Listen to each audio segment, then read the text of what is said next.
গণত্রাণ সংগ্রহ কর্মসূচি ছিল, সেখানে ধর্ম বর্ণ সকল ধর্ম মত বর্ণ নির্বিশেষে এমনকি আমাদের তৃতীয় লিঙ্গের যারা ভাই বোনেরা আছেন তারাও কিন্তু আমাদের সেই গণত্রাণ সংগ্রহ কর্মসূচিতে অংশগ্রহণ করেছেন, কাজ করেছেন। সুতরাং এটা বিশ্ববাসীর কাছে স্পষ্ট যে বাংলাদেশ সম্প্রীতির বাংলাদেশ, বাংলাদেশ সৌহার্দ্যের বাংলাদেশ। কোন বিদেশে বসে যদি কেউ ষড়যন্ত্র করে বাংলাদেশের জনতা ঐক্যবদ্ধভাবে তাদেরকে প্রতিরোধ করে তুলবে, তাদের বিরুদ্ধে ভয়েস জারি রাখবে, আওয়াজ জারি রাখবে। আমরা এরপরে দেখেছি তারা বিভিন্ন ভাবে আমাদের বিরুদ্ধে অপপ্রচার চালাচ্ছে। যখন তারা টুম্বুর বাঁধ খুলে দিয়েছিল ফেনী অঞ্চলে, নোয়াখালী অঞ্চলে কি আমার সনাতনী ভাই বোনেরা নেই? তারা পানি ছাড়ার সময় কি খেয়াল করেছে এই পানি হিন্দুর বাড়িতে ঢুকবে না, শুধু মুসলমানের বাড়িতে ঢুকবে, এরকম কিছু বলেছে পানি ছাড়ার সময়? নাকি এই পানির যে রাজনৈতিক বন্যা তারা সৃষ্টি করেছে, এই বন্যার যে সংকটটা তৈরি হয়েছে, এই সংকটে বাংলাদেশের সর্বস্তরের জনগণ ভুগেছে না? সেখানে কি হিন্দু মুসলমান ছিল? যারা বর্ডারে সন্ত্রাসী বিএসএফ যখন গুলি করে মারে তখন কি সে দেখে কে হিন্দু কে মুসলমান?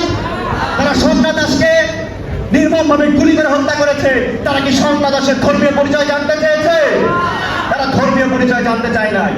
সুতরাং ব্যাপারগুলো আমাদের কাছে খুবই সুস্পষ্ট। তারা আমাদের সাথে আমাদেরকে বন্ধু রাষ্ট্র বলে, আমরাও চাই তাদের সাথে সৌহার্দ্যপূর্ণ বন্ধুত্বপূর্ণ সম্পর্ক রাখতে, কিন্তু তারা এতদিন পর্যন্ত যেইভাবে আধিপত্য কায়েম করেছে সেই আধিপত্য আর চলতে দেওয়া যাবে না।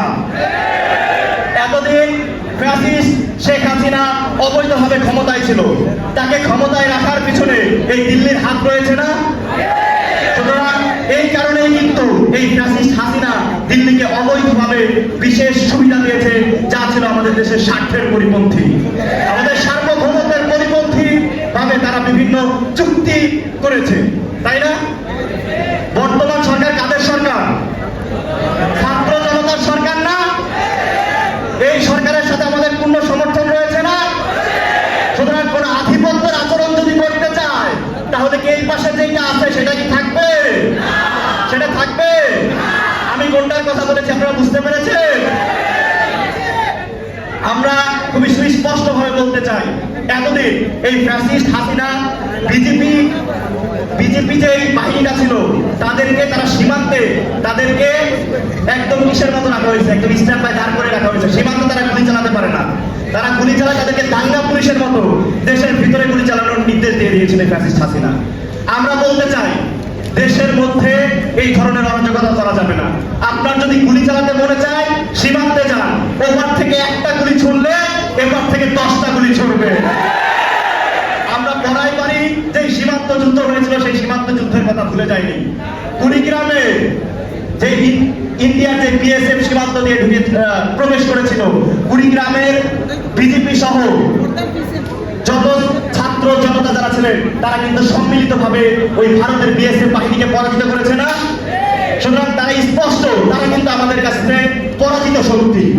সুতরাং এখন থেকে যদি সীমান্তে একটা গুলি চলে, এপার থেকে কয়টা গুলি চলবে? 10টা গুলি চলবে। এই ব্যাপারটা যদি আমরা রাখতে চাই, আমাদের দেশের স্বার্থ যদি আমরা টিকিয়ে রাখতে চাই, দেশের সম্পত্তি যদি আমরা টিকিয়ে রাখতে চাই, তাহলে আমাদের কি থাকতে হবে? ঐক্যবদ্ধ থাকতে হবে। আমাদের হাতে কি বুলেট ছিল? আমাদের হাতে কোনো অস্ত্র ছিল? আমাদের শুধু ছিল স্লোগান আর বুক ভরা সাহস। তারা গুলি করেছে, আমরা বুক পেতে দিয়েছি। এর মধ্যে দিয়েই কিন্তু ফ্যাসিস্ট হাসিনা দেশ ছেড়ে পালিয়েছে। দেশের যে কোনো সংকট নিরসনে যদি ছাত্র জনতা এক এবং ঐক্যবদ্ধ থাকে তাহলে দেশের যে কোনো সংকট মোকাবেলায় আমরা স্বনির্ভর। আমাদের কারো উপরে ডিপেন্ড করার প্রয়োজন নেই, আমরা নিজেরাই সমৃদ্ধ। আমাদের বারবার একটা জিনিস ভুল বোঝানো হয় যে আপনারা আলাদা, আপনারা সমৃদ্ধ নয়, আপনারা দিল্লির উপর ডিপেন্ডেন্ট। আমরা কি দিল্লির উপর ডিপেন্ডেন্ট? আমরা যদি আমাদের কৃষি খাতকে আরো ভালো করতে পারি, আমরা উন্নত করতে পারি, আমাদের কারো উপরে কোনো ডিপেন্ডেন্সির প্রয়োজন নাই, আমরা সমৃদ্ধ। এই ব্যাপারগুলো আমাদের বুঝতে হবে এবং দেশের স্বার্থে কিন্তু আমাদের কাজ করে যেতে হবে। আমরা চাচ্ছি গোটা রাষ্ট্র ব্যবস্থার একটা সংস্কার করতে।